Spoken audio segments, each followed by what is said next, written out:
prepared for their journey and waved goodbye and slipped the surly bonds of earth to touch the face of God. You have lost too much, but you have not lost everything. And you have certainly not lost America. And the people who knock these buildings down will hear all of us soon. Amazing grace. Somebody just said, your hair looks different today. I said, well, I was standing under the wing of Air Force One doing a news conference early this morning, a very unfortunate news conference, and the wind was blowing into... American presidents reacting to a space disaster, domestic and international terrorism, a massacre in a church, and another at a synagogue. 11 people were murdered on Saturday, and hours later, the commander-in-chief was cracking jokes about his hair. Joe, before we go to the news, we have to ask, where are we as a nation right now? What's going on? Well, what's going on, it's a national reckoning. For 2.5, 3 years, you've had a president and a candidate running for president who, after Charlottesville, preached moral relativism and equated neo-Nazis with those that were protesting against neo-Nazis. You've had somebody who has been calling Hispanics breeders, somebody who has been calling himself a nationalist, and neo-Nazis have come out praising him for that, praising him for other actions. He has refused steadfastly to attack white nationalists. He's refused to call back his attacks against all the people who, of course, had bombs sent to their homes, their residencies, their businesses. This is a national reckoning. And so, Nika,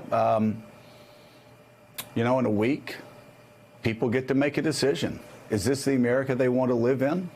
Because right now, the only constitutional check against this sort of abhorrent behavior, again, a guy who was sending a message by time and time again, tweeting about baseball or talking about his bad hair day there, that was done intentionally to send a message to white nationalists. This doesn't bug me that much.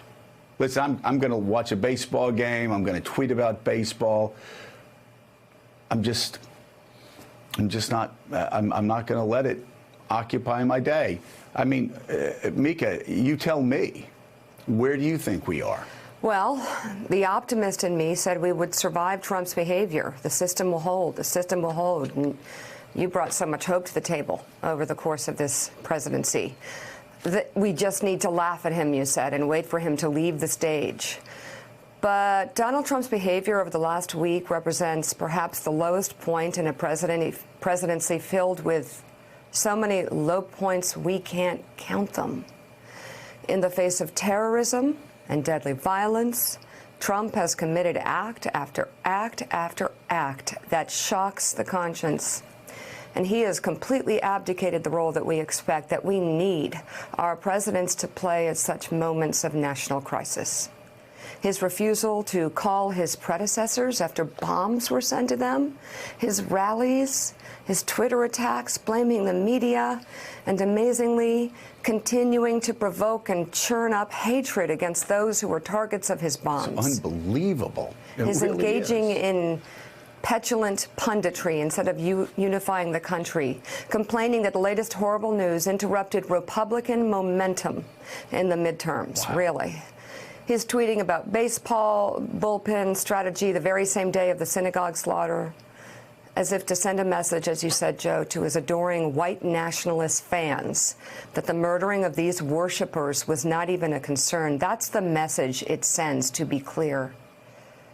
But then again, this president had already joked earlier about canceling his rally, not because of the mass shooting of Jews, but because he had bad hair day, like a flip joke that women make. We will survive Donald Trump, I guess. But once again, he has shown his true self, this time in the face of violence and death. And I am confident that history will judge his performance over the last week harshly.